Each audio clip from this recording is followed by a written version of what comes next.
주시옵소서. 아멘. 주님을 믿는 자, 그리스도 안에 있는 모든 자들에게 어떤 어려움도 합력하여 선을 이루게 하신다 약속했으니 환난과 곤란을 당할 때 주께 부르짖게 하시고 나를 위하여 일하실 때 하나님을 찬양 드릴 수 있는 저희들이 될 수 있도록 역사해 주옵소서. 아멘. 오늘도 금요 기도일을 만나 하나님 앞에 나왔사오니 우리의 기도를 들으시는 주께서 응답하여 주시고 아멘. 오늘도 말씀으로 저희 영혼을 강건케 하여 주시옵소서. 아멘. 우리 주 예수 그리스도의 이름으로 기도하옵나이다. 아멘. 아멘. 할렐루야.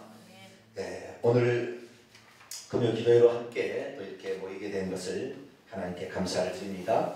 하나님의 말씀으로 우리가 온전히 무장하여서 악한 세대에서 우리가 건짐을 받고 악한 세력들과의 싸움에서 승리할 수 있는 저와 여러분이 되시기를 바랍니다.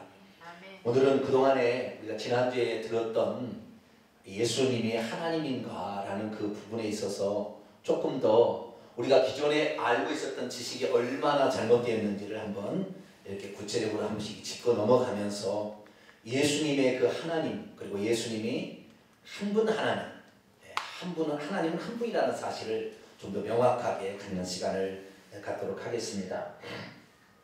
우리는 그동안에 지난주 일주일 동안에 우리가 예수님이 누구신지에 대해서 이렇게 들을 수 있는 기회를 가졌어요.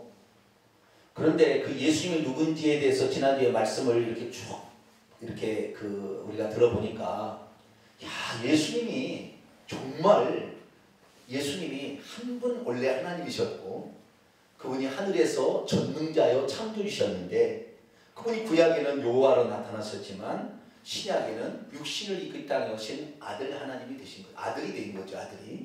아들이 되셨으나 그분이 죽고 다시 부활하신 다음에는 영광의 자리에 보좌에 앉으셨어요. 그럼 천국에 가면 보좌가 두 개가 아니고 하나님 보좌 우편에 예수님이 앉았다니까 우편 보좌에 있는 자인데 눈 씻고 찾아봐도 성경에는 그런 말이 없어요. 보좌는 딱 한 개밖에 없는 거죠.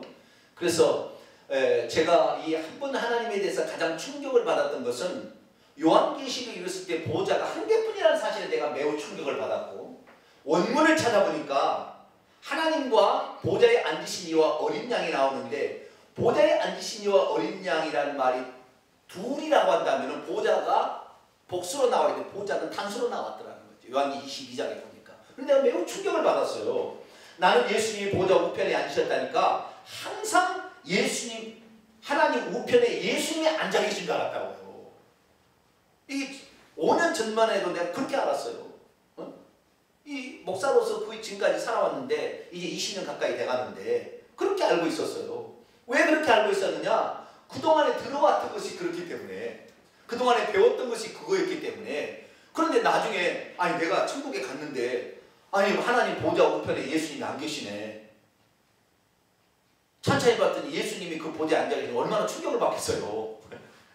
그래서 우리가 하나님을 이렇게 제대로 몰라가지고 이게 모든 것이 다 무엇입니까? 사탄이 우리 예수 그리스도를 믿는 사람들을 하나님의 아들로만 예수님을 보게 함으로 예수님의 권한을 축소시키고 예수님의 능력을 축소시켜서 사탄 마귀가 있은 임금으로 독차지하려는 그런 간교한 속셈으로 30년적 삼일체론을 만들었다는 사실을 나중에 깨닫게 된 거죠. 나중에. 그래서 참 정말 우리가 예수님이 전능자요 예수님이 창조주요 예수님이 만세전부터 존재하신 한 분 하나님이라는 거 그 사실을 정확히 알게 되기를 축원합니다. 우리가 이 사실을 지금 알게 되는데 이 사실을 재작년에 제가 얘기했을 때만 해도 상당히 많은 사람들이 여기에 대해서 반감을 갖고 있는 사람이 많았는데 지금은 이제 왜 한국교회가 타락으로 너무 많이 가버리고 너무 이단에 빼앗겨버리니까 지금 자기 자신의 영혼이 살아야 되겠다고 생각하는 사람들이 이제 찾기를 시작한 거예요. 살 길을 찾아 나서기 시작한 거예요. 이대로 있다가는 우리가 같이 망할 수가 있겠다라는 생각을 하게 된 위기의식을 느끼게 된 것이죠. 주의 종말을 믿고 그냥 따라가는 것이 아니라 참 진리의 말씀을 따라가야 산다는 사실을 알게 되니까 지금 2년여간에 엄청난 많은 변화가 와기 시작했어요. 그래가지고 이제는 정말 진리를 찾고자 하는 사람들이 이제는 이 문명의 이익인 인터넷과 앱을 통하여 이걸 통하여 지금 많이 진리 안을 들어오고 있는 거예요.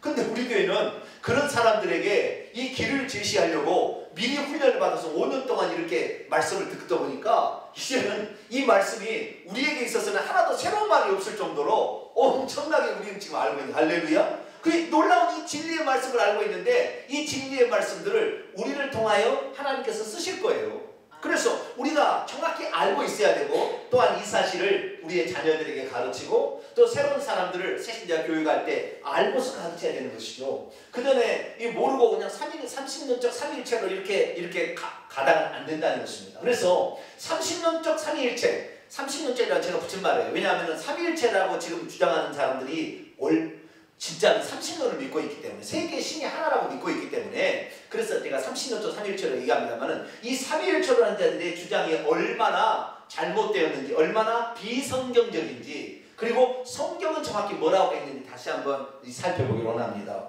오늘은 제가 어떤 책에서 제가 참조를 했는데, 그 책에 나온 것을 중심으로, 물론 책에 나온 것만 얘기하는 거 아니에요. 근데 책에 나온 걸 중심으로 제가 여러분 읽어드릴 테니까 정리를 잘 할 수 있게 되길 바랍니다. 자, 전통적인 삼위일체는 이렇게 얘기합니다. 하나님은 한 분인데 세 위격이 있다, 이렇게 얘기합니다. 한 분 하나님의 세 위격, 한 본질에 세 가지 위격이 있다, 이렇게 얘기하는 것이 삼위일체 하나님입니다. 그러니까 그 위격이라는 말을 영어로 번역하면은 person이에요. one substance, 하나의 본질에, 그 다음에 three persons이에요. 그러니까 세 개의 인격이다, 인간이다, 인간 같은 속성을 가지고 있다 그러는 거예요. 그런데 이 자체가 벌써 삼위일체라는 말 자체가 벌써 이게 비성경적이에요. 왜냐하면 인격을 갖추신 분은 여호와 하나님 인격을 얻었습니까? 구약의 여호와 하나님이 사람이 됐어요?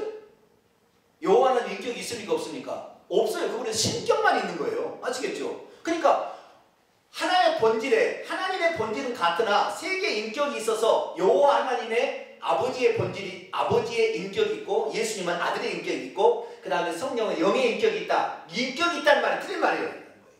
아시겠죠? 전부 다 신격을 다 가지고 있죠. 여호와도 신격을 갖추고 있고, 예수님도 신격을 갖추고 있고, 영도 신격을 갖추고, 동일한 하나님이니까 신격을 갖추고 있으나 인격을 가지신 분은 누구다? 오직 예수 그리스도. 할렐루야. 예수님만 인격이 있는 거예요. 그런데 삼위일체로 한다는 정의는 한 하나님의 세 인격이다, 이렇게 얘기한다는 거예요. 그런데 세 인격이라 얘기하지만, 하나의 하나님의 세 인격이라지만 실제로는 삼신을 얘기하고 있는 거예요. 왜? 여호와도 하나님, 예수님도 하나님, 성령님도 하나님, 이렇게 하니까 삼신론이 딱 돼버리는 거예요. 그래서 성경은 삼위일체란 말이 없고, 뿐만 아니라 한 하나님의 세 개의 인격을 가지고 있다는 말이 없어요. 성경에 단 한 번도 그런 말이 없는 거예요. 그런데 이것이 어떻게 그럼 생겼느냐, 느닷없이 생겼냐, 그러지는 않았어요. 언제 생겼냐면 니케아 종교회의를 통해서 비로소 시작이 되었습니다. 근데 니케아 종교회의보다도 조금 더 올라가면 터툴리안이라는 사람이 있어요. 교부인데 이 터툴리안 사람이 조금 그런 이야기를 주장했다가 AD 325년 콘스탄틴 대제가 니케아 종교회의를 열어서 하나님이 세 분이 있는 것처럼 표현을 했어요. 그러다가 481년 콘스탄티노플 회의에서 완전히 삼신론이, 삼위일체론이 정립이 된 겁니다. 그렇다고 한다면, 자, 300년 후반 때부터 비로소 삼위일체론이라는 말이 교회사적으로 쓰기 시작했다면 300년이 되기 전에는 삼위일체론이 있었느냐? 그렇게 믿고 따르는 사람이 없었어요. 그러면은 지금 삼위일체론이 정통이고, 이 한 분 하나님을 얘기하면 이건 이단이라 이렇게 얘기하는 지금 그들은, 그러면 그들의 주장이 한다면 300년 이전에는 천국 갈 사람이 없는 거예요. 그런 주장이 아예 없었으니까. 그러니까 우리가 오늘날에 정말로 이 교회사적인 이런 역사적인 맥락을 모르면 완전히 속는 거예요. 꼭 지금에 와서 우리가 지금 살았을 때, 우리는 조상의 제사를 드리는 것을 당연히 생각했다, 이 말. 우리 세대는 조상의 제사를 드리는 것은, 이것은 조상의 은덕에 감사하는 당연한 것으로 생각했는데, 이런 조상 제사가 조선 500년 어간에 시작됐던 우리나라 역사상에, 그전에는 존재하지 않은, 그전에는 그런 조상 제사가 없었는데, 우리나라가 조선시대에 비로소 중국으로부터 이렇게 유비 관우 장비 이런 어떤 그 훌륭한 사람들에게 대한 사당 제사가 우리나라에 들어와서 양반 문화에 젖어 자기가 양반이라고 라는 것을 드러내기 위해서 그 제사를 드리는 풍습이 생겨가지고 이 나라를 지배하는데, 우리는 그 시대에 태어나니까 당연히 제사를 드려야 이것이 조상의 은덕을 갚은 줄 알았는데, 삼국시대에는 그러면서 조상의 은덕을 갚은 게 없었다는 거예요. 근데 지금의 역사를 모르면 그러니까 속는 거예요. 이것이 진짜인 줄 알고 이렇게 해야 되는 줄 아는데 왜 그렇게 해야 되는지를 물어봐야 되는데 그걸 물어보지를 못하는 것이죠. 그래서 이 삼위일체론이 등장하는 것이 교회 역사 가운데 한참 뒤에 등장했다 이 말이에요. 그런데 그 삼위일체론을 완벽하게 정의해 놓은 존재가 누구냐? 칼빈이 칼빈. 종교개혁자 칼빈. 그래서 우리가 이 칼빈주의를 따라가게 되면 삼신론으로 갈 수밖에 없어요. 그래서 우리가 칼빈을 주의해야 됩니다. 자, 그러면 성경은 뭐라고 했느냐? 성경은 쇠인격을 얘기하지 아니하고 신격은 셋입니다. 뭐라고요? 신격은 셋이에요. 네. 근데 셋이라고 꼭 표현하기는 원래는 한 분인데 어쨌든 굳이 표현하자면 신격은 셋이나 인격이 셋은 아니다. 인격은 누구밖에 없다? 예수님밖에 없다. 왜? 사람의 품격을 인격이라고 하는 것이니까, 사람이 되신 분은 그 예수님으로 이 땅에 오셨다가 33년 반의 생애를 사신 그분, 굳이 한 분이지만 굳이 표현하자면 아들에게만 인격이 있는 것이기 때문에 한 분 하나님의 새 인격이라는 것은 자체가 성립하지 않는다. 새 신격의 한 인격이다. 그러면 말이 되는 거야. 아시겠죠? 네. 그런데 그렇게 잘못 와전됐다는 것을 우리가 알 수 있습니다. 자, 디모데전서 2장을 한번 열어볼까요? 3장 16절 한번 볼까요? 디모데전서 3장 16절 있습니다. 시작. 크도라 경건의 비밀이요 그렇지 않다는 이가 없도다. 그는 육신으로 나타낸 바 되시고. 누가요? 그가 근데 그는 누굴까요? 계속해서 보면 영으로는 의롭다함을 받으시고 천사들에게 보이시고 만국에서 전파되시고 세상에서 믿음 받으시고 영광 가운데 올려지셨느니라. 영광 가운데 올려지신 분이 누구요? 예수님은 예수님. 그러니까 그는 예수님이라고 추정이 됩니다. 그런데 보통 성경에 그는 여기에서는 인칭 대명사로 나오기 때문에 이거 뭔지 잘 몰라. 이게 하나님인 예수님이. 그래서 영어 성경은 그를 he라고 표현했다기도 하고 God이라고 표현하기도 하고 막 이렇게 표현합니다. 그런데 어쨌든 그분이 누구냐? 그분이 하나님인데 그 하나님이 뭐요? 육신으로 나타낸 바 되시고. 할렐루야. 그분이 육신으로 오셨기 때문에 이 육신으로 오신 분을 우리는 아들이라고 부르고 육신으로 오신 분의 이름을 예수라고 부르는데, 이 예수님만 뭘 가지고 있다? 인격을 갖추고 있다. 아시겠죠? 그러니까 여호와 하나님은 예수님으로 따지자면 이런 거예요. 예수님의 영은 하나님이에요.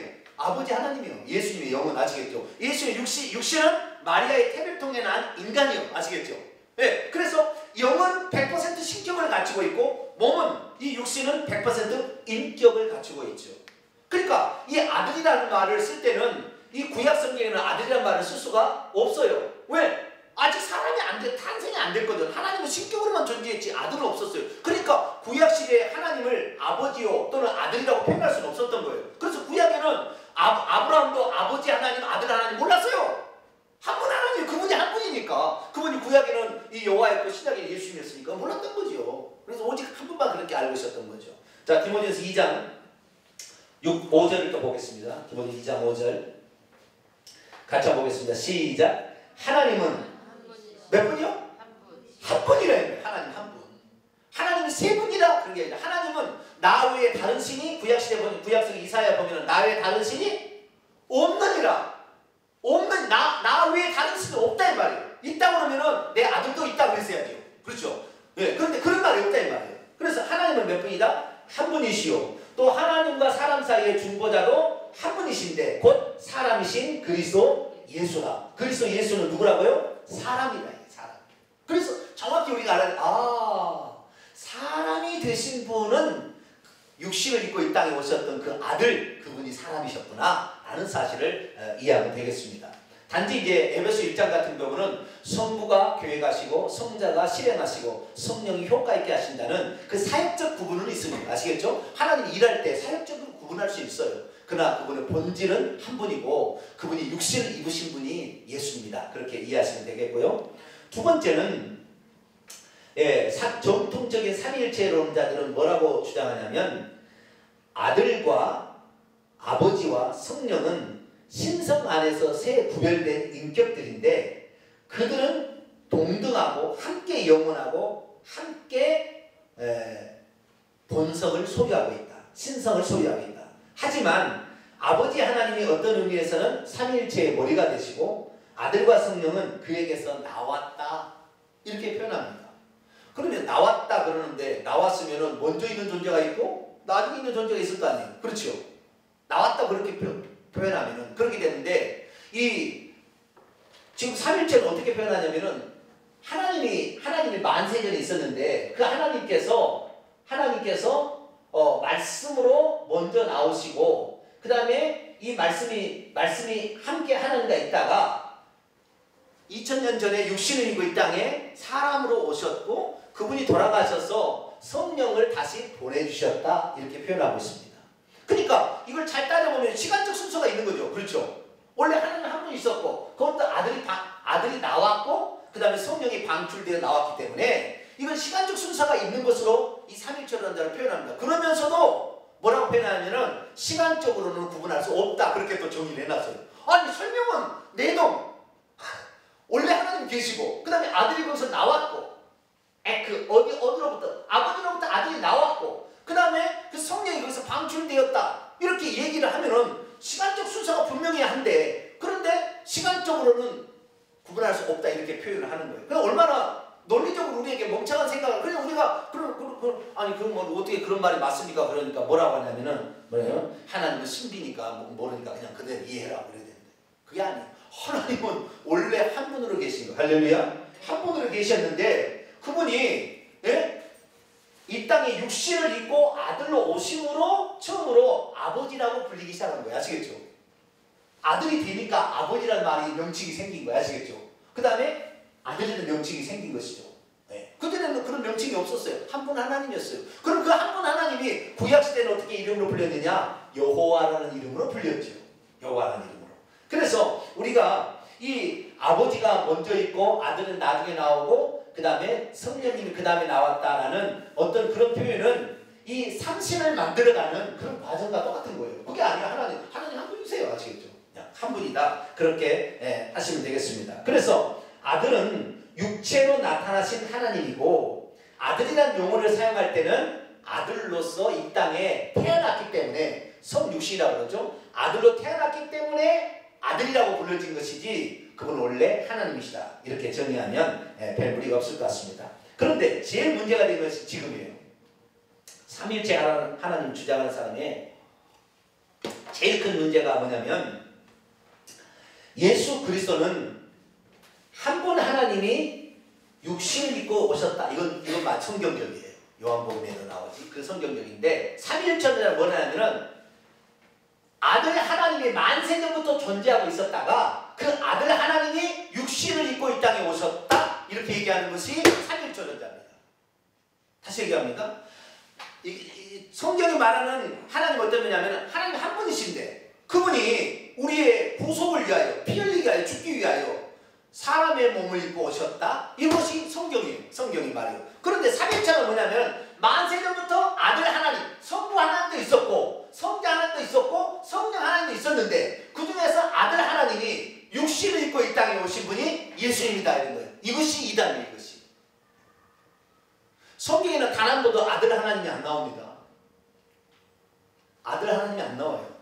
성경에 그럼 아들이라고는 표현하지 아들 하나님이란 말이 없어요. 성경이 존재하지 않아요. 하나님의 아들은 있습니다. 왜? 하나님으로부터 있다가 마리아의 몸에서 사람의 몸을 입고 태어났어서 그때 시작이 된 거 아니에요. 인성은 그때 시작된 거 아니에요. 아시겠죠? 예수님이 원래 한 분이신데 사람의 몸을 입고 이 땅에 구속을 위해서 오실 거라고는 만세전에 하나님의 가슴 속에 생각 속에 하나님의 계획 속에 있었겠죠. 그렇죠? 우리를 위해서 구원하실 것을 하나님 계획 속에 있었겠지만 아들이라는 것이 시작된 것은 예수 동정녀 마리아의 태를 통해서 태어날 때 그때 시작된 거예요. 아시겠죠? 인성이라는 것은 그때 생긴 거지 그전부터 있지 않았는데 삼위일체는 뭐냐? 하나님은 만세전부터 세 분으로 존재했다는 거예요. 세 분으로 성부, 성자, 성령으로. 그래가지고 아들 하나님이 육신을 입고 이 땅에 오셨다. 이분이 예수님이라는 거예요. 이것이 잘못됐다는 거예요. 이해가 가시죠? 네? 이해가 안 가시나요? 한 분 하나님이 육신을 입고 오셔야 이것이 정답이지. 아시겠죠? 그는 육신으로 나타낸 바 되시고 그 하나님은 육신으로 나타내서 누가 되세요? 아들이 되셨고 육신으로 나타낸 그 아들의 이름을 예수라고 부른다 이 말이에요. 할렐루야. 그 다음에 그 아들이라고 있는 이 예수님이 이 땅에서 어떤 직책을 수행해? 그리스도라는 직책을 수행했다 이 말이에요. 할렐루야. 이것이 정답. 이것이 성경이 말하는 거예요. 그런데 우리가 그동안에 배웠던 게 아들 하나님 만세부터 아들 하나님 있었대. 하나님과 함께 있었대요. 그래가지고 그 아들 하나님이 육신을 입고 오셨다 하는 거예요. 그럼 그 근거 어디에 있느냐? 요한복음 1장에 있다고 얘기하는 거예요. 자, 요한복음 1장을 한번 열어볼까요? 그럼? 어떻게 그들이 속이고 있는지. 자, 1장 1절입니다. 태초에 무엇이 있었어요? 말씀이 있었어요. 말씀이. 동사 직설법 미완료입니다. 말씀이 있었는데 그때만 있는 게 아니라 지금까지 그때부터 있었는데 지금도 계속해서 있을 거예요. 아시겠죠? 미완료니까 계속해서 있어 왔는데 이 말씀이 누구와 함께 있었어요? 하나님과 함께 있었다니까. 따로 이 너하고 나하고 함께 있다니까. 너하고 나하고 분리된 두 개의 인격으로 이 말씀이 육신이다. 이 말씀이 예수님이고 이 말씀이 육신을 입고 하니까 하나님과 예수님은 말씀으로 존재했고 하나님이 따로 있고 말씀이 따로 있었는데 이 말씀이 육신을 입고 아들이 되어서 예수님 되어 왔다. 이렇게 생각하니까 두 분 하나님으로 생각하기 쉽다고요. 그렇죠? 근데 원문에는 함께 있지 않았어요.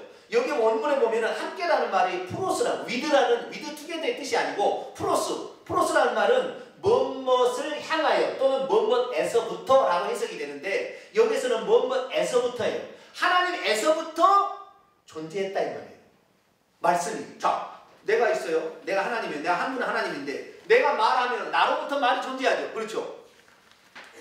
아시겠죠? 이건 하나님의 생각 속에 말이 있다가 나오는 거잖아요. 지금 이게 나오는 건데 하나님과 함께 있는 다른 존재가 아니라 하나님으로부터 있었다 이 말. 아시겠죠? 이 말씀이. 아시겠죠? 그 다음에 이 말씀이 곧 하나님이라. 그러니까 이 말씀은 또 다른 하나님, 성자 하나님이라 이렇게 생각하는데 원문에 보면은 하나님이라는 말에 정관사가 안 붙었어요. 다시 정관사가 붙으면은 다른 하나님이 존재한 거예요. 하나님 옆에 말씀이랑 또 하나님 또 있었다고 봐야 되는데 원문에 보면은 이 말씀에 그것을 정관사예요. 이 말씀, 이 정관사 붙었는데 하나님이라는 말은 정관사가 안 붙었어요. 원문에 보면. 그럼 정관사가 안 붙었다는 것은 뭐냐면은 그와 같은 동격이나 그와 같은 존재라 그런 말이지 그것이 독립된 것이 아니라는 거예요. 아시겠죠? 그러니까 하나님과 같은 이 말씀은 곧 하나님이잖아요. 왜냐하면 이 말씀이 창조의 능력이 이 전능성이 있잖아요. 그럼 말씀한 대로 다 돼버리니까. 빛이 있었으면 빛이 있었으니까. 그래서 하나님을 향하여 또는 하나님에서부터 이 말씀이 존재하고 있습니다. 지금도 미완료 계속해서 존재하고 있고 지금도 말씀하시니까 계속 존재하고 있는데 이 말씀은 곧 하나님과 같은 존재라는 거예요. 아시겠죠? 그런데 이 말씀, 곧 말씀이 나중에 육신을 입었다라니까 하나님의 그 계획과 생각 속에 있는 모든 것들이 이제 육신을 입고서 사람을 구원하기 위해서 그 생각을 펼쳐서 이제 그 효과 있게 했다 이 말이에요. 아시겠죠? 그런 말이지 성자 예수님이 성부 하나님 옆에 따로 있었다가 만세전부터 있었다가 어느 날 아들아 내려갈 때가 된 것 같아. 아들아 네가 가서 인류의 죄를 속해야 되지? 그러니까 내려가렴. 그런데 아들과 아버지의 마음은 충돌할 수 없으니까 예 아버지 제가 내려가서 인류의 죄를 속죄하고 올라오겠습니다. 그러고 온 게 아니라 이 말이야. 하나님이 오신 거야. 아시겠죠? 네. 그런데 사람으로 태어났기 때문에 인간의 지성으로는 하나님이 사람이 될 생각을 못하니까 하나님께서는 우리에게 이해할 수 있도록 하기 위해서 하나님이 보내서 왔다. 또는 하나님이 나를 이 땅에 보냈다. 이런 표현을 쓴 거예요. 아시겠죠? 네, 그렇게 이해하시면 됩니다. 그래서 이 삼위일체론자들이 얘기할 때는 하나님은 만세전부터 성부와 성자와 성령으로 있었고 만세 후에도 성부와 성자와 성령으로 있다 그러는 거예요. 삼위일체론도 두 부류가 있습니다. 두 부류가 있는데 이 삼위일체 두 부류 중에 요 부류는 완전한 이단이에요. 두 부류 중에 뭐냐면 물어보면 알아요. 삼위일체론자는 물어보면 알아요. 자, 누구 선생님? 우리가 죽어서 천국에 가면 하나님은 성부, 성자, 성령으로 있겠습니까? 한 분으로 있겠습니까? 물어봤을 때 성부, 성자, 성령으로 있습니다. 이렇게 얘기해버리면 이건 완전 근본주의적 삼위일체자예요. 이 사람은 삼위일체가 아니라 삼신론자입니다. 근데 거기도 뭐가 있어요? 우리가 천국에 올라갔는데 누가 계세요? 성부와 성자와 성령이 있다. 이렇게 믿어버리면 신을 세 개로 보는 거예요. 삼신론자가 되는 거예요. 그래서 이 말은 삼위일체론 나지만 이 사람은 완전한 삼신론자예요.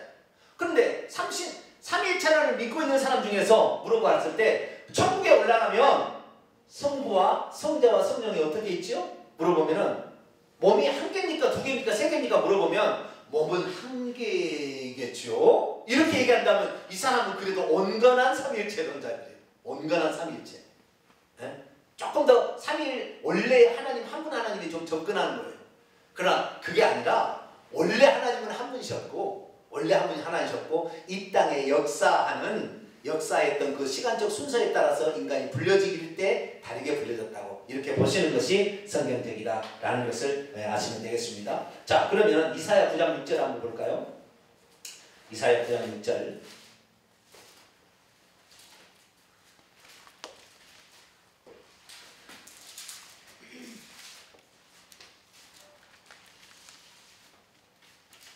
이사야 9장 6절. 이사야 9장 6절처럼 확실한 성부, 성자, 성령의 관계를 설명해주는 성경 구절은 없어요. 한 분 하나님을 딱 증언해주는 정확한 성경 구절입니다.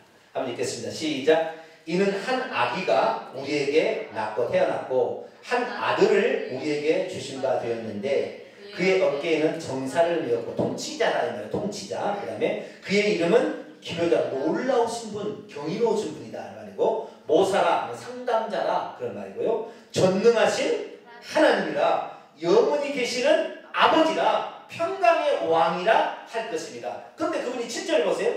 그의 정사, 그의 통치와 평강의 더함이 무궁할 것이며 또 다윗의 왕자와 그의 왕국에 군림하여 그의 나라를 굳게 세우고 지금 이로 영원히 정의와 공의로 그것을 보존하실 것이다. 다시 말해서 다윗의 씨로서 나중에 육신을 입고 오실 것이다. 그러니까 이 이사야 9장 6절과 7절 말씀은 이 하나님이 아기로 태어나는데 아들이지만 어디에 씨로? 다윗의 씨로서 오셔가지고 왕과 같은 역할을 한다. 예수님이 이 땅에 오셔서 정치적인 왕이나 경제적인 왕이나 영적인 왕이라 아시겠죠? 그때 이 세상에 임금은 누구였어요? 왕이? 세상 왕이었어요. 그래서 40일 금식하고 싸워가지고 3대 판정서로 이겨가지고 그때부터 왕이 바뀌어요. 이 세상의 임금이 누구로 바뀌어요? 1차적으로 판정승에서 예수님으로 바뀌니까 귀신, 마귀의 부하들, 귀신들이 예수님을 보면은 살려달라고 무적으로 보내지 말라고 사정한 거예요. 왜? 왕이 바뀌어버렸습니까? 그들에게. 그래서 예수님은 영적인 왕으로 온 거예요. 아시겠죠? 그래서 요한복음 보면은 내 나라가 이 세상에 속하였다면 내 종들을 시켜서 너희들을 없애버릴 수 있지만 내 나라는 여기에 속하지 않았다. 영적인 세계의 왕이지 이 세상의 어떤 정권, 육적인 정권을 내가 세우게 온 건 아니다 라고 정확히 얘기를 했다 이 말이에요. 그래서 예수님은 영적인 세계의 왕으로서 이렇게 이 땅에 오신 것이죠. 그래서 그런데 그분이 누구냐면 영원히 계시는 아버지라, 영존하시는 아버지라는 거예요. 아멘. 그래서 우리가 예수님은 그 아버지 아들이 돼서 그분이 아버지였지만 굳이 그 하나님을 한 분 하나님을 제가 아버지라 한다면 그 아버지가 아들이 되신 거라는 거죠. 그래서 가장 좋은 비유가 그거예요. 제가 지금까지 들어본 비유 가운데 제일 좋은 비유가 이런 거예요. 예수님은 자기가 이 땅에 있으면서 내가 하나님이에야 이렇게 얘기하진 않았어요. 비유적으로 살짝 얘기하신 거예요. 근데 예수 그리스도께서 하나님일 수밖에 없는 것이 그의 말과 그의 행동 속에 전지전능, 자존, 영원, 불변, 무소부재 이런 것을 그대로 드러내셨잖아요. 그래서 우리가 예수님이 하나님의 아들인 걸 알아요. 그러면 예수님께서 이 하나님 자신이신데 그래서 요한복음 14장에도 그 빌립이 아버지 보여달라 했더니 나를 본 것은 아버지를 본 것인데 왜 아버지를 보여달라고 하느냐 그렇게 얘기하시고 요한복음 10장 30절에도 나와 아버지는 하나다 이렇게 얘기하시므로 예수님이 아버지의 영 다시 말해 예수님이 아버지라는 사실을 간접적으로 얘기했잖아요. 얘기를 했는데 그러면 예수님이 직접적으로 내가 아버지다 하나다라는 말하고요 아버지 다라는 말은 틀린 거예요. 아시겠죠? 그렇게 직접적으로 표현 안 했단 말이에요. 그러면 왜 그렇게 해야 했느냐? 그렇게 해야 했느냐? 그것은 만약에 예수님이 하나님이다 그러면 그날로 돌에 맞아 죽었을 거예요. 신성모독이니까. 하나님의 아들이라고 얘기해도 신성모독으로 했는데 하나님이라고 얘기했다면 어떻게 해요? 하나님이 구속사역도 완성도 못하고 월남마다 죽어버려. 월남마다 죽어버려. 그러니까 절대 얘기를 안 하는 거예요. 꼭 옛날에 임금이 세상의 물정을 파악하기 위해서 민간 복장을 하고 이 주막집에 와가지고 사람들이 얘기를 듣는데, 얘기를 들으면서 사람들이 지금 세상 돌아가는 이야기를 듣는다 이 말이죠. 그런데 자꾸 그 말 속에서 왕의 어떤 오투가 나오고 왕의 지엄하면 나온다 이 말이에요. 그러면은 술 먹고 있는 친구가 당신 진짜 왕이요? 이렇게 했을 때, 그러면 그 왕이 그래 내가 왕이다 이렇게 얘기하면 돼요 안 돼요? 되겠어 안 되겠어요?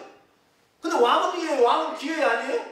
왕이죠. 그럼 왕인데 지금 여기 나올 때 왕으로 나온 게 아니라 아네모사처럼 백성들의 지금 상황을 살펴보게 나온 그냥 일반 민간인이다 이 말이에요. 아시겠죠? 일반 평민이다 이 말이에요. 아시겠죠? 그럼 여기에서는 평민이라고 얘기해야지 왕이라고 얘기하면 되겠냐 이 말이에요. 그러면 얘기 안 해버리죠. 그들이 왕 앞에서 그냥 어떻게 말하겠냐 말을 못하는 거예요. 아시겠죠? 그러니까 이 땅에서 예수님은 끝때까지 당신은 뭡니까? 나는 아들이요 이렇게 얘기했다 이 말이에요. 당신이 누구냐? 그것 아들도 사람의 아들이요 그렇지 하나님의 아들이라는 말은 거의 안 썼어요. 없어요 성경에 거의. 사람의 아들이요 이렇게 하면 아들이라고 표현만 쓴 거예요. 그건 뭐냐? 하나님께서 우리의 형편과 처지를 헤아려서 우리의 속사정을 알고 인간의 약함이 뭔지를 경험하시고, 그래서 먼저 우리가 경험할 걸 다 경험해서 우리를 뒤따라오게 하려고 당신이 먼저 경험해 보려고 그렇게 일부러 자기를 낮추신 거예요. 아시겠죠? 그러니까 예수님이 하나님이라고 직접적으로 언급하지 않았다 하나님 아닌 게 아니라 그걸 하나님 자신인 것이죠. 그렇게 되는 것입니다. 자, 그 다음에 네 번째, 이것도 문제인데요. 아들은 영원하다. 아들 하나님은 영원부터 존재했다. 제가 오늘 처음으로 얘기하는 걸 이제 얘기하겠습니다. 요건 그동안에 한 번도 제가 얘기하지 않은 거 얘기해요. 아들은 영원하다. 아들 하나님은 영원부터 존재했다. 그리고 아들 하나님은 영원까지 존재할 것이다. 이런 것이 삼위일체론자들이 주장하는 말인데 이게 틀렸어요. 자, 아들은 언제부터 존재한 거예요? 동정녀 마리아에게 태어날 때부터 아들은 존재했어요. 자, 누가복음 1장 35절. 누가복음 1장 35절 읽습니다. 시작. 천사가 대답하여 이르되 성령이 내게 임하시고 지극히 높으신 이의 능력이 너를 덮으리니 그러므로 나실 바 거룩한 이는 하나님의 아들이라 일컬어지리라. 이 태어나는 것은 탄생하는 것은 사람이 탄생하는 것이요 하나님이 탄생하는 것이요?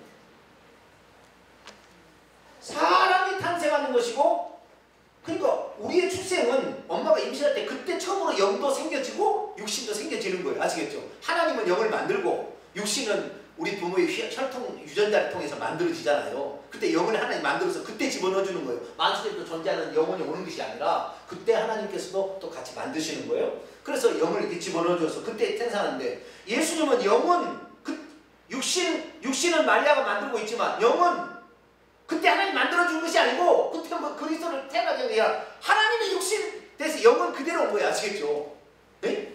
우리하고 완전 틀리면 우리는 육신과 영이 그날 그 뱃속에서 처음으로 처음으로서 시간 속에 들어왔지만, 예수님은 그게 아니라 하나님이 만세부터 계신 하나님이 마리아의 태를 통해 나왔으니까 인간의 육신은 그때 조성이 돼서 처음 만들어졌지만, 그래서 세례 요한이 그는 나보다 먼저 계신다 할 수밖에 없었던 거야. 아시겠죠? 그분은 나는 6개월 전에 예수님보다 먼저 태어났지만 그분은 나보다 먼저 계신다 이렇게 할 수밖에 없는 거예요. 그분은 만세부터 계신 하나님이니까 성령으로 이제 충만하니까 알게 되는 것이죠. 그래서 예수 그리스도께서 아들은 언제부터 영원히 존재한 게 아니라 동정녀 지금부터 2000년의 마리아의 몸에 태어날 때 그때부터 존재한 거예요. 아시겠죠? 이 아들이라는 표현을 쓸 때는 그랬다는 말이에요. 아시겠죠? 이분은 원래 신성은 하나님이지만 육신으로 봤을 때 아들이니까. 그러면은 언제 그러면 아들이라는 신분이 없어질까요? 계속 아들로 계실까요? 네? 부활 승천에서 올라가면 아들이라는 신분이 없어질까요? 성경에 보면 이 사도 바울의 서신을 보면 계속해서 아버지와 아들의 이름, 아버지와 그 다음에 우리 주 예수 그리스도의 아버지의 사랑과 예수 그리스도의 은혜, 이렇게 아버지와 그 예수님에 관하여 항상 나눠서 얘기합니다. 이 서신서 읽어보면 1장 1절에 다 그렇게 나와요. 그럼 언제 그러면은 아버지와 아들로 표현된 이것이 아버지로 그냥 한 분으로 하나님으로 그냥 원래 하나님으로 이렇게 표현될까요? 고린도서 15장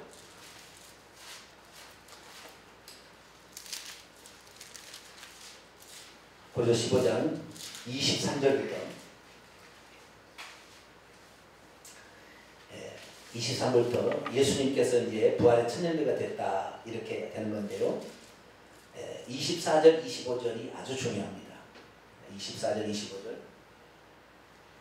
이해를 위해서 23절부터 25절까지 읽겠습니다. 시작. 그러나 각각 자기 차례대로 되리니 먼저는 첫 열매인 그리스도요 다음에는 그가 강림하실 때 그리스도에게 속한 자의 수도. 부활의 첫 열매는 누구라고요? 그리스도. 예수입니까? 그리스도입니까? 네? 예수요 그리스도요? 예수는 하나님의 아들의 이름이고 그 하나님의 아들이 인간으로서 어떤 직책을 수행한 그리스도죠. 그러니까 그리스도라는 것은 인간의 측면에서 표현할 때 그리스도가 나오는 것이지 하나님은 그리스도가 될 필요 없어요. 그분은 만왕의 왕이고 전능자예요. 그리스도가 될 필요가 없어요. 아시겠죠? 네. 그러니까 이 그리스도라는 말은 벌써 하나님께서 사람이 되어서 죽었다가 살아난 첫 번째 열매다 그런 말이에요. 벌써 이 예수라는 말을 안 쓰고 그리스도라는 말을 쓴 자체가 벌써 그런 걸 내포하고 있는 거예요. 그리스도요. 다음에는 그가 강림하실 때 그에게 속한 자. 이미 천국에 있던 자들이 예수님과 더불어 올 거잖아요. 이미 부활해서 올라갔으니까. 그 다음에 그 후에는 마지막이니 자 24절 있습니다. 시작. 그 후에는 마지막이니 그가 모든 통치와 모든 권세와 능력을 멸하시고 통치와 권세와 능력은 천사의 계급입니다. 타락한 천사들입니다. 이런 것들을 멸하시고 그의 나라를 아버지 하나님께 바칠 때라. 25절 그가 모든 원수들을 그의 발들 아래 둘 때까지 반드시 왕노하느니 맨 나중에 멸망받을 원수는 사망이니라. 27절 만물을 그의 발 아래 두셨다 하셨으니 만물을 아래에 둔다 말씀하실 때 만물을 그의 아래에 두신 이가 하나님이 그 중에 들지 않은 것이 분명하도다. 28절 중요합니다. 만물을 그에게 복종하게 하실 때에는 아들 자신도 그때 만물을 자기에게 복종하신 이 하나님에게 복종하게 되리니 이는 하나님의 만유의 주로서 만유 아래에 계시려 하십니다. 아멘. 언제 아들로서의 사역이 맞춰져요? 예수님이 재림하셔서 부활하신 다음에 원수를 다 악한 마귀를 다 원수들을 멸하시고 발등상 발로 밟아서 완전히 박아서 지옥에다 멸하신 다음에는 아들이라는 이름이 존재하지 않는 거예요. 그때부터. 왜? 아들로서 해야 될 일은 인간을 구원하고 사탄 마귀를 없애는 일이 하나님께서 아들이 되어서 오셔서 해내겠다 이 말이에요. 아시겠죠? 그러니까 언젠가는 아들 하나님도 그런 명칭을 쓸 수 없을 때가 온다 이 말이에요. 그런데 삼일체는 아들 하나님이 영원전부터 있었대요. 그리고 아들 하나님이 영원까지 있을 거래요. 그래서 삼신이 되는 거예요 결국에. 근데 그게 아니라 성경은 뭐예요? 우리를 위해서 하나님 아들이 되신 거예요. 우리를 위해. 왜? 그리스도께서 하나님 피 흘릴 수 없으니까 우리를 위해서 그분이 아들이 되셔서 피 흘려 죽으셨다고 올라가셨지만 아직까지 아들로서 사역이 끝나지 않은 거예요. 아직까지. 그러니까 요한계시록에는 아직까지 끝나지 않았으니까 그 사역 끝나지 않았으니까 일찍 죽임을 당한 어린 양 아들이신 그분이 어린 양의 모습으로 계속 나오는 거예요. 아시겠죠? 왜? 나중에 이제 완전히 이 예수님이 재림하셔가지고 악한 마귀를 지옥에 완전히 멸해버리고 끝내버리고 이 불타는 세계를 만들고 천국에 우리를 다 데려가서 천국에서 이제 살게 된다면 그때는 더 이상 아들로서 존재할 이유가 없는 거죠. 그냥 그때는 하나님이 그냥 계시는 거예요. 아시겠죠? 원래 그 하나님. 네. 아들이 될 때 그때 하나님과 아들과 아버지라고 구분되었지만 이제는 그런 구분이 없어지는 시대가 되는 거예요. 그래서 요한계시록에 보면 아버지라는 말이 안 나오잖아요. 하나님과 그 다음에 어린 양 이렇게 나오는 거예요. 왜? 하나님은 원래 한 분이셨는데 그분 한 분이 우리를 위해서 인간 구원과 사탄 마귀의 박멸을 위해서 아들이 되셨는데 이제 그 아들로서 사역을 마치게 되면 다시 아들이라는 말을 이제 안 쓰는 거예요. 더 이상 그 일을 다 중간에 오셔서 그 일을 것을 안 해버리니까 이제 끝난 거니까 완성해버리니까 더 이상 그렇게 안 불리는 거예요. 그때는 진짜 한 분 하나님 완전한 그때는 만물의 통치자 만왕의 왕 만주의 주 전능하신 그분으로 존재합니다. 할렐루야. 그분이 예수입니다. 이것을 우리가 자 오늘 이게 참 얘기하는 거예요. 이 부분에 대해서 조금 더 제가 진천돼서 나와서 얘기했습니다. 그리고 또한 좀 몇 가지만 정도 하고요. 5분에 10분 안에 끝날 겁니다. 예수님이 삼위일체라는 뭐냐면 육체로 나타나신 하나님 아들에게, 아니 아들 하나님에게 주어진 인간의 이름이 예수다, 그렇게 얘기하거든요. 예수는 아들 하나님에게 주어진 이름이다 얘기하는데, 이건 절반은 맞고 절반은 틀려요, 이 삼위일체의 주장. 왜냐하면 예수라는 이름이 뭐냐면 여호와가 구원하신다, 여호와는 구원자다, 그것이 예수라는 뜻입니다. 그러니까 예수라는 이름 속에는 여호와라는 말이 들어있어요. 그렇기 때문에 여호와라는, 구약에 보면 여호와라는 것은 스스로 존재한다, 나는 뭐든지 할 수 있는 전능자다, 그런 뜻이 여호와라는 뜻이거든요. 그분이 스스로 존재하시면서 모든 일을 할 수 있는 전능자가 예수라는 이름으로 왔을 때는 이미 예수 이름 안에 여호와 이름이 있기 때문에 나를 믿는 것은 아버지를 믿는 것이에요. 그런데 거꾸로 얘기 안 돼요. 아버지를 믿는 것은 나를 믿는 것이라는 말은 없어요, 성경에. 왜?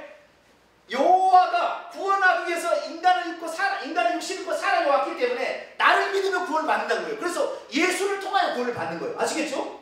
근데 여호와로 말미암아는, 여호와는 그런 게 아니에요. 스스로 존재하는 전능자일 뿐이지, 그분이 구원자지만 그것은 율법을 주신 하나님이기 때문에 지금도 유대인들은 그 여호와 하나님만 믿어서 구원을 받는다는데 구원을 받을 수가 없는 거예요. 왜? 그 여호와는 피 흘려 죽지 않았잖아요.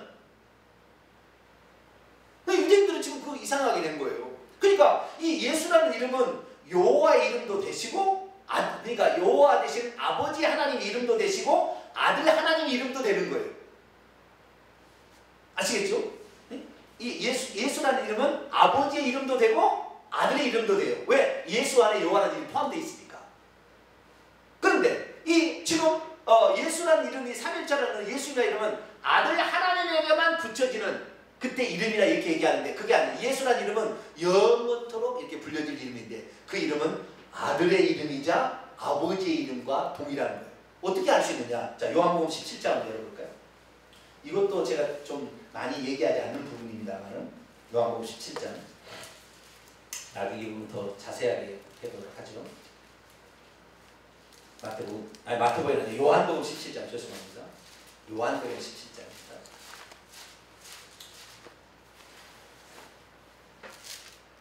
요한복음 17장 26절 25절 26절을 읽어봅시다. 요한복음 17장 25절 26절 시작. 의로우신 아버지여, 세상의 아버지를 알지 못하여도 나는 아버지를 알았사옵고 그들도 아버지께서 나를 보내신 줄을 알았사옵나이다. 내가 아버지의 이름을 그들에게 알게 하였고 또 알게 하리니. 아버지의 이름을 알게 한다겠죠. 아버지 이름이 뭐예요? 여호와였죠. 그렇죠? 아니, 아버지 이름이라고 하면 하나님의 이름이 여호와였죠.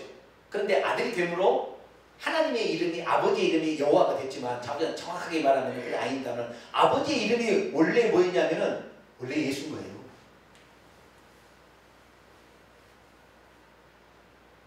그래서 구약시대에는 여호와로서 1차로 계시가 되고, 육신을 입고는 예수님으로 오셔가지고 자기 이름을 계시하면 하나님은 인류를 구원하시는 오신 하나님이다라는 사실을 가르쳐 준 거죠. 그러니까 예수라는 이름 속에는 아버지 이름과 아들의 이름을 다 포함하고 있는 거예요.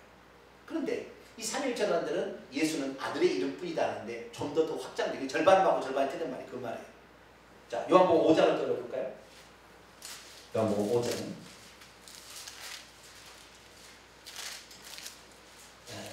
요한복음 5장 23절을 볼까요? 요한복음 5장 23절. 요한복음 5장 23절. 내가 아버지 이름으로 왔습니다. 43절이네. 23절에. 요한복음 5장 43절 있습니다. 시작. 나는 내 아버지의 이름으로 왔으니 너희가 영접하지 아니하나 만일 다른 사람이 자기의 이름으로 오면 영접하리라. 내가 누구의 이름으로 왔다고요? 아버지의 이름, 여호와라는 이름으로 왔다는 거예요. 그 여호와가 구원하러 왔기 때문에 예수인 거예요. 그러니까 하나님의 완전한 이름은 예수예요. 영원부터 영원까지 존재하는 하나님의 완전한 이름이 뭐예요? 예수예요. 그 여호와가 구원하러 오신 분이다 라는 뜻이에요. 그래서 예수라는 이름은 우리가 영원토록 불려질 이름이에요. 여호와라는 이름은 구약 시대에 유대인에게만 잠깐 불려져서 없어질 이름이지만 예수님은 영원히 존재할 이름이에요. 그래서 그 이름이 아버지의 이름이고 또 성령의 이름이를 어떻게 아느냐? 자, 마태복음 28장 결정적인 거예요. 봐봐요. 마태복음 28장 세례를 주라는 말씀에 19절 볼까요? 마태복음 28장 19절 같이 읽겠습니다. 시작. 그러므로 너희는 가서 모든 민족을 제자로 삼아 아버지와 아들과 성령의 이름으로 세례를 주고, 자, 아버지의 이름과 아들의 이름과 성령의 이름이 다르면 아버지와 아들과 성령의 이름들로 세례를 줘야 돼요. 이름이 각각 다르면, 이름이 다르면은. 그런데 여기 원문을 보면 아버지와 아들과 성령의 이름 단수예요. 이름으로 주고. 그러면 아버지와 아들과 성령의 이름이 같다는 거잖아요. 같다는 건데 여호와라는 것은 구원자라는 말이 안 들어갔어요. 예수라는 것은 구원자가 들어갔어요. 그러니까 예수라는 이름은 완전한 하나님의 이름이에요. 그래서 아버지와 아들과 성령의 세례를 주라고 했잖아요. 그런데 사마리아에 가서 세례를 줄 때 어떻게 누구의 이름으로 세례를 줬는지 볼까요? 자, 사도행전 8장 16절. 사도행전 8장 16절.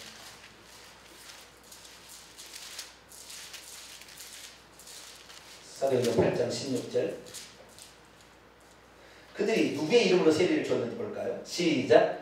이는 아직 한 사람에게도 성령 내리신 일이 없고 오직 주 예수의 이름으로 세례를 받았어요. 아까 뭐라고 누구의 이름으로 세례를 주라고 했어요? 아버지와 아들과 성령의 이름, 단수 이름으로 세례를 주라고 했는데 아버지의 이름도 아들의 이름도 성령의 이름도 예수니까 예수 이름으로 세례를 준 거예요. 뭔 말인지 이해가 간가요? 자, 이것이 사마리아, 예루살렘을 지나서 사마리아 때 처음으로 그렇게 한 것이고, 좀 더 나가서 이제 이방인 고넬료 가지고 어떻게 했을까요? 자, 사도행전 10장 48절. 베드로가 세례를 그들에게 주라고 했는데 뭐라고 주라고 했는지 볼까요? 시작. 명하여 예수 그리스도의 이름으로 세례를 베풀라 하니라. 아버지와 아들과 성령의 이름으로 세례를 주라고 했는데 누구 이름으로 세례를 주고 있어요? 예수라는 이름으로 세례를 주고 있어요. 그러면 아버지와 아들과 성령의 이름보다 예수다 그런 말이에요. 이해가 가시죠? 네? 그럼 바울은 어떻게 했어요? 베드로는 이렇게 했어요. 빌립 집사가 그렇게 과거에 사마리아에 그렇게 했고 베드로가 또 이렇게 했어요. 그러면 이방인의 선교를 담당했던 바울은 또 어떻게 했을까요? 자, 사도행전 19장 에베소 교회에서 어떻게 했는지 볼까요? 사도행전 19장 5절을 볼까요? 사도행전 19장 5절 같이 읽습니다. 시작. 그들이 죽고 주 예수의 이름으로 세례를 받은. 누구의 이름으로 세례를 받았어요? 주 예수의 이름. 주는 여호와라는 말이에요. 여호와라는 것은 아도나이라는 말이죠. 예수의 이름으로 주님이신 아도나이신 예수 이름으로 세례를 받은. 결국에 뭐요? 예수의 이름은 아버지의 이름도 되시고 아들도 이름 되시고 성령의 이름도 되신다는 말이에요. 그래서 우리는 예수라는 이름을 영원토록 부를 이름이에요. 그래서 모든 무릎을 그 예수의 이름이 꿇게 하는 거예요. 영원한 하나님의 이름이니까. 할렐루야. 그래서 우리가 예수님을 여호와를 알았다 하면요 율법에 그냥 정죄받아서 죽어버리는데 예수 이름으로 알면 구원을 받는 거예요. 할렐루야. 그래서 예수 위에 나 외에 다른 이로서는 구원을 받을 수 있는 천하인간의 구원을 받을 만한 다른 이름을 주신 일이 없어요. 누구만? 예수만. 하나님이 구원자로 오신 사람으로 오신 그분만으로 구원을 받는 거예요. 할렐루야. 그래서 우리는 구원을 받으시는 유대인들은 지금도 오신 메시아를 안 믿어요. 예수님을 안 믿어. 예수님 구원자를 안 믿는 거예요. 메시아를 안 믿는 거예요. 지금도. 이번 오늘 주일날 제가 주일로 찬양 예배 때 왜 유대인들이 예수님을 주님을 안 믿는지 그 이유를 제가 설명해 드릴게요. 여기 있어요. 지금도 안 믿어요. 그들은 저주받은 백성이에요. 그들은 구원받지 못해요. 그럼 우리는 주 예수의 이름으로 구원을 받으니 주 예수의 이름을 불러야 누구든지 주의 이름을 부르는 자는 구원을 받는데 그 주의 이름이 예수. 할렐루야. 그래서 우리가 예수의 이름으로 세례도 주고 또 예수의 이름을 불러서 구원을 받습니다. 자, 한 가지 마지막입니다. 이제 이것이 이제 제가 첫 번째 얘기했던 것인데요. 우리가 하늘에서 삼위일체론자들은 뭐라면 하늘에서 삼위일체 또는 삼위일체적 하나님을 볼 것이다 라고 정의하고 있습니다. 그들 중에는 어떤 존재는 새 몸을 가지고 있는 성부, 성자, 성령을 볼 것이라고 얘기하는 데도 있고요. 그렇지 않고 한 몸이지만 성부, 성자, 성령이 함께 있는 머리가 세 개인 신처럼 이렇게 표현하는 데도 있어요. 삼위일체론자들이. 그러니까 몸도 있고 몸이 따로 있는 세 개의 존재로 천국에서 하나님 있을 거이라고 생각하는 사람이 있고, 삼일체는 어떤 사람은 한 몸인데 머리는 세 개 있는 것처럼 이렇게 표현하는 그런 것도 있어요. 이건 다 이단적인 가르침이에요. 그렇지 않아요. 하나님은 천국에서 머리가 세 개 있는 몸뚱아리 하나에다가 머리가 세 개인 괴물이 아니에요. 응? 그런 괴물이 아니에요. 그 다음 각기 몸이 세 개 있는 존재로서 성부의 보좌가 있고 성자의 보좌가 있고 성령의 보좌가 있는 게 아니라요. 아시겠죠? 근데 삼일체는 그렇게 가르치는 거예요. 천국에서도 영원 전에도 성부, 성자, 성령이 따로 있었고 영원 후에도 성부, 성자, 성령이 따로 있다고 가르쳐버리는 거예요. 그래서 그런데 이 따로 있다고 해보면 삼신이 되니까 세 분은 한 분이다. 이렇게 억지로 말을 만들어내는 거예요. 이것이 삼위일체론이에요. 그런데 지금까지 제가 삼위일체론에 대해서 성경이 가르치는 한 분 하나님이 얘기하는데 이해 못할 게 있나요? 하나님은 한 분이신데 이분이 구약에는 여호와로 나타나시고 신약에 예수님이시다. 그분이 가셔서 당신의 영을 보낸 게 성령이다. 그래서 우리가 믿게 하고 죄를 깨닫게 한다. 이게 이해가 안 되나요?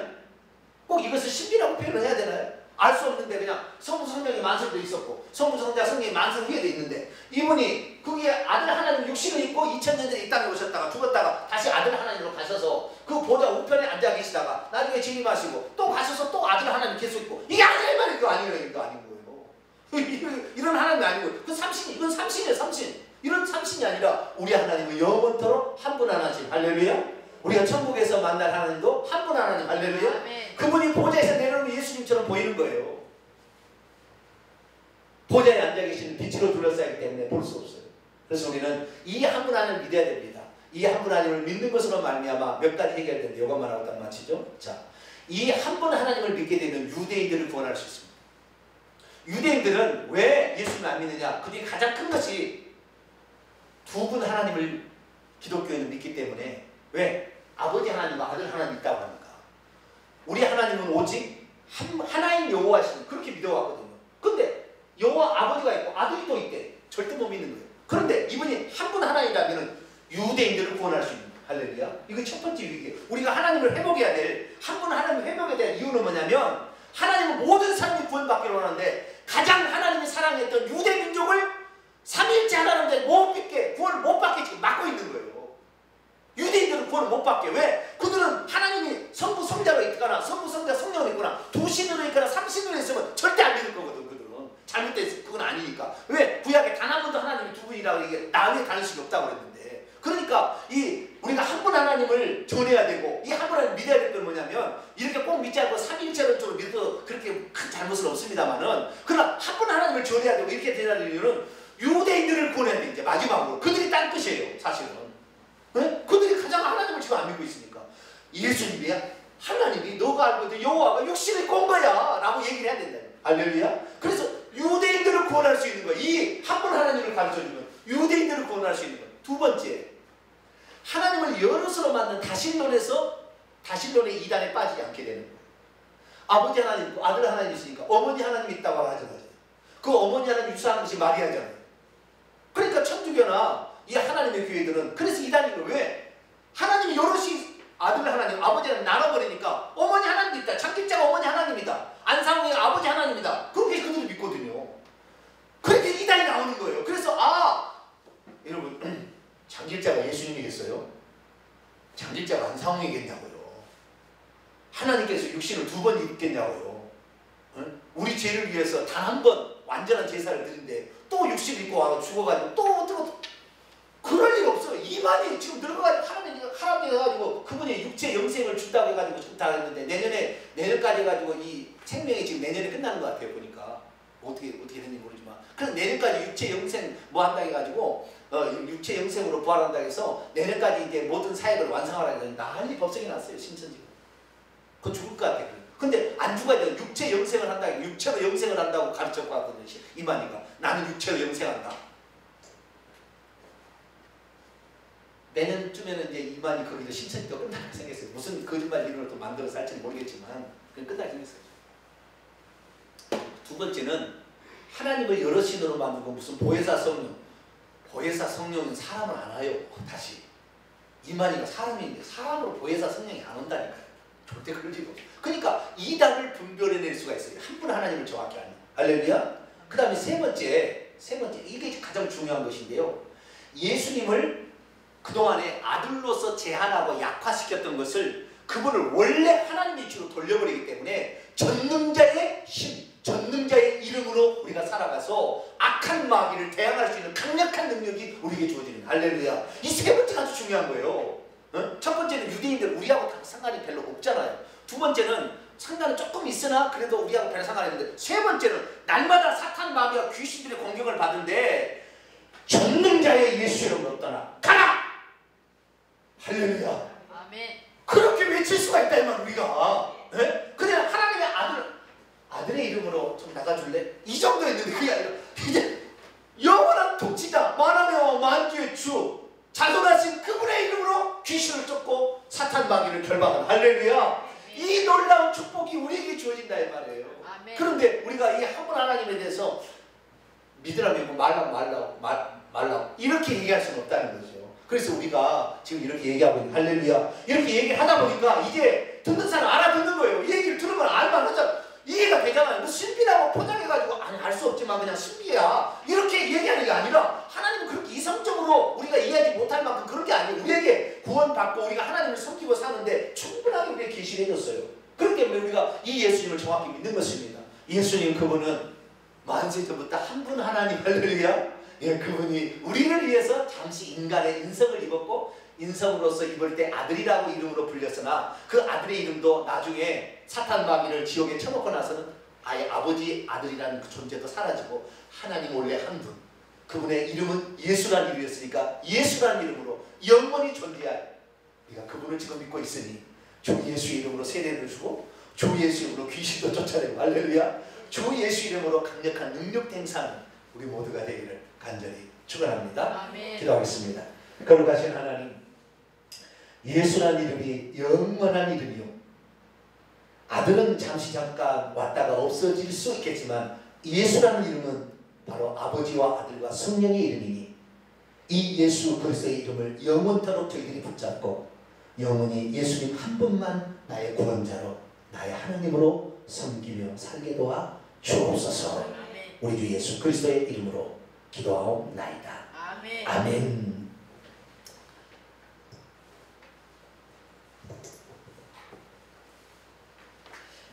할렐루야.